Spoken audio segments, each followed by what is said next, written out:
తిరుపతిలో భక్తుల మృతికి చంద్రబాబు ప్రభుత్వమే కారణమన్నారు ఎమ్మెల్సీ తలసిల రఘురాం. ఈ ఘటనకి కింది స్థాయి అధికారులను, ఉద్యోగులను బాధ్యులను చేయడం దారుణమన్నారు. చంద్రబాబు పాలనలో అధికారులకు ప్రజల కోసం పనిచేసే స్వేచ్ఛ లేదంటున్న ఎమ్మెల్సీ తలసిల రఘురాంతో మా ప్రతినిధి సతీష్ ఫేస్ టు ఫేస్. తిరుమలలో చోటు చేసుకున్న మహా విషాదం వెనుక ఉన్నటువంటి బాధ్యులపైన చర్యలు తీసుకోవడంలో రాష్ట్ర ప్రభుత్వం మేనమేషాలు లెక్కెడుతుంది. బాధ్యుల్ని టీటీడీ పాలక మండలి నుండి రాష్ట్ర ప్రభుత్వం వరకు ఉన్నత స్థాయిలో ఉన్న వాళ్ళని కాకుండా కింది స్థాయి ఉద్యోగులపైన నెపం నెట్టేసేందుకు ప్రయత్నిస్తుంది. ఘటన జరిగి 4 రోజులు అవుతున్న ఇప్పటి వరకు కూడా ఎటువంటి కేసు కూడా నమోదు చేయకుండా పోలీసులు మేనమేషాలు లెక్కడం పట్ల విమర్శలు వెల్లుతున్నాయి. అయితే జరుగుతున్నటువంటి పరిణామాల నేపథ్యంలో కొత్త అంశాలను రాష్ట్ర ప్రభుత్వం మంత్రులు తెరపైకి తీసుకొచ్చి డైవర్షన్ కోసం ప్రయత్నిస్తా ఉన్నారు. అంతేకాకుండా కింది స్థాయి ఉద్యోగుల్ని బలివ్వడం కోసం ప్రయత్నిస్తున్నటువంటి ఆ పరిస్థితి కనిపిస్తుంది. ఈ నేపథ్యంలో మనతో పాటు వైఎస్ఆర్ కాంగ్రెస్ పార్టీ ఎమ్మెల్సీ తలసిల రఘురాం ఉన్నారు. ఆయనతో మాట్లాడే ప్రయత్నం చేస్తారు. తిరుమల విషాదం తర్వాత ప్రభుత్వం ఇప్పటి వరకు ఎవరిపైన చర్యలు తీసుకోకపోగా కింది స్థాయి ఉద్యోగులు, అధికారులే బాధ్యులంటూ టీటీడీ చైర్మన్ దగ్గర నుండి ముఖ్యమంత్రి వరకు కూడా అధికారులపై నెట్టేసే ప్రయత్నం చేస్తారు. ఇది ఎంతవరకు సమంజసం? అసలు దీని వెనక బాధ్యులు ఎవరు చేయాలంటారు సార్?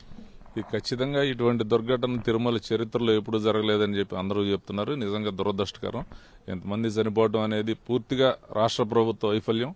ఎందుకంటే ఒక టీటీడీ బోర్డు ఉంది. కనీసం వైకుంఠ ఏకాదశి జరుగుతుంటే ముందు దానికి సంబంధించి ఒక బోర్డు మీటింగ్ పెట్టుకుని ఏం చేయాలి, టికెట్ల అలాట్మెంట్ ఎట్లా, ఈ క్యూ లైన్లు ఎట్లా చేయాలి, ఈ సెక్యూరిటీ అన్ని చూసుకోవాల్సిన బాధ్యత వాళ్ళది.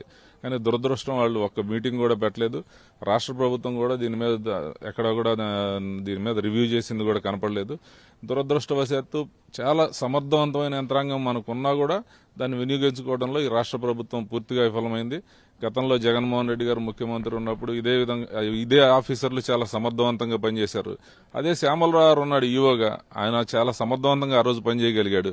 కానీ ఈ రోజు ఎందుకంటే చంద్రబాబు నాయుడు గారి ఆధ్వర్యంలో ఈ ప్రభుత్వం మొత్తం నిర్వీర్యంగా మారిపోయింది. అధికారులంతా వాళ్ళని అక్రమ కేసులు పెట్టడానికి, వాళ్ళ పని వాళ్ళని చేయనీయకుండా వాళ్ళ స్వలాభాల కోసం వాళ్ళని వాడటం వలన వాళ్ళు నిస్తేజంగా మారిపోతున్నారు. దయచేసి ఇటువంటి వ్యవస్థనంతా కూడా ఈ రకంగా పాడు చేయొద్దని చెప్పి ముఖ్యమంత్రి గారికి విజ్ఞప్తి చేస్తున్నా. ఆయన పూర్తిగా తన సామర్థ్యాన్ని కోల్పోయాడు పరిపాలనలో. ఎందుకంటే ఆయన ముందే ఈఓ చైర్మన్ కొట్లాడుకోవడం అంటే పోట్లాడుకోవడం నిజంగా చాలా దురదృష్టకరం. గతంలో జగన్మోహన్ రెడ్డి గారు ముఖ్యమంత్రిగా ఉన్న సమయంలో నేను చాలా మీటింగులు చూసా.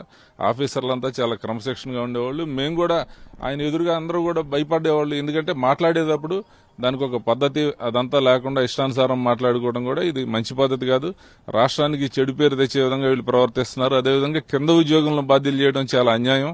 దీనికి సంబంధించి ఈఓ, జేఈఓ వాళ్ళని పూర్తిగా బాధ్యులు చేయాలి తప్ప కింద సంబంధించి గోశాల డైరెక్టర్, కింద జేఈఓ వాళ్ళ మీద చర్యలు తీసుకోవడం చాలా అన్యాయం. ఇది పూర్తి బాధ్యత రాష్ట్ర ప్రభుత్వానికి, ఎస్పీది, అక్కడ ఉన్న జేఈఓదని మాత్రం నేను స్పష్టంగా చెప్పగలను. ఎప్పుడు లేనటువంటి ఒక మచ్చని ఈరోజు తీసుకొచ్చింది చంద్రబాబు ప్రభుత్వం. ఇప్పటికైనా సరే ఆ ప్రభుత్వ ఆలోచన తీరు మారాలి. ఐఏఎస్ అధికారులను, ఐపీఎస్ అధికారులని కక్ష సాధింపు కోసం కాకుండా ప్రజల కోసం వినియోగించాలని తలసిల రఘురాం డిమాండ్ చేస్తున్నారు. వీడియో శివతో సతీష్, సాక్షి టీవీ, విజయవాడ.